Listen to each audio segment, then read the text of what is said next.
Assalamualaikum warahmatullahi wabarakatuh. Guys, pada kesempatan hari ini kita akan bicara masalah avoiding plagiarism. We'll be talking about avoiding plagiarism. First, we are Okay, the question is what is plagiarism? Apakah plagiarism itu ya? Salah satu tindakan yang harus dihindari oleh seorang peneliti dan penulis adalah plagiarisme ya, atau plagiarism. Bahkan di arena akademik di dunia barat, plagiarism adalah pelanggaran etika secara serius yang dilakukan oleh seorang akademisi. Alhasil, sanksi yang dijatuhkan sangat berat, misalnya seorang mahasiswa bisa dijatuhi skorsing kuliah, atau bahkan dikeluarkan dari kuliah ketika ia terlibat plagiarism.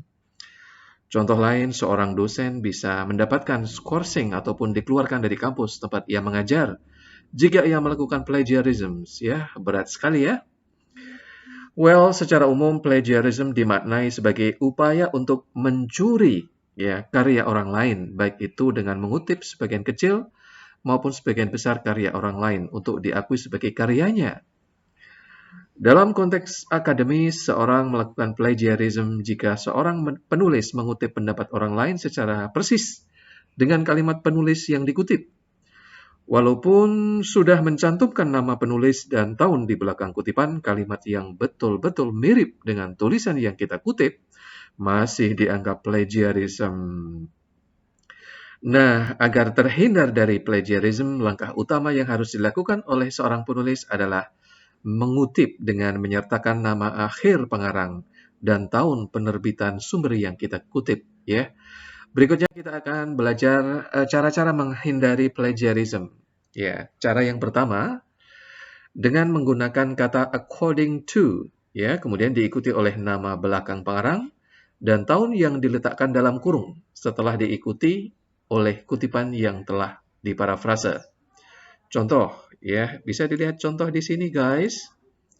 According to Smith, student-centered learning is far more effective than teacher-centered learning in terms of helping students to acquire language skills. Nah, dilihat di sini ada according to, ya, kemudian diikuti oleh kutipan, ini sudah diparafrase. Diparafrase itu artinya sudah ditulis dengan kata-katamu sendiri, kata-kata para peneliti sendiri ya, yang melakukan kutipan. Kemudian cara yang kedua untuk menghindari plagiarism, second way to avoid the plagiarism is dengan mengutip dan memparafrase kalimat kutipan diikuti oleh nama belakang penulis dan tahun yang diletakkan dalam kurung. Saya akan menjelaskan strategi memparafrase kalimat dalam kesempatan lain, guys. Gini contohnya ya, take a look at these examples. Student-centered learning is far more effective than teacher-centered learning in terms of helping students to acquire language skills. Kemudian diikuti oleh nama belakang pengarang, kemudian tahunnya. Okay? Understand, guys? Right. Kemudian cara yang ketiga untuk menghindari plagiarism adalah dengan menggunakan kutipan langsung. Kutipan langsung dilakukan jika seorang penulis ingin mengutip kalimat sama persis dengan apa yang ditulis penulis lain. Tidak dengan melakukan parafrase. Caranya adalah dengan memberi tanda petik pada awal dan akhir kalimat yang dikutip. Jika kutipan dari sebuah buku, halaman dari buku itu harus dicantumkan dalam pencantuman tahun. Contoh ya, take a look at this example.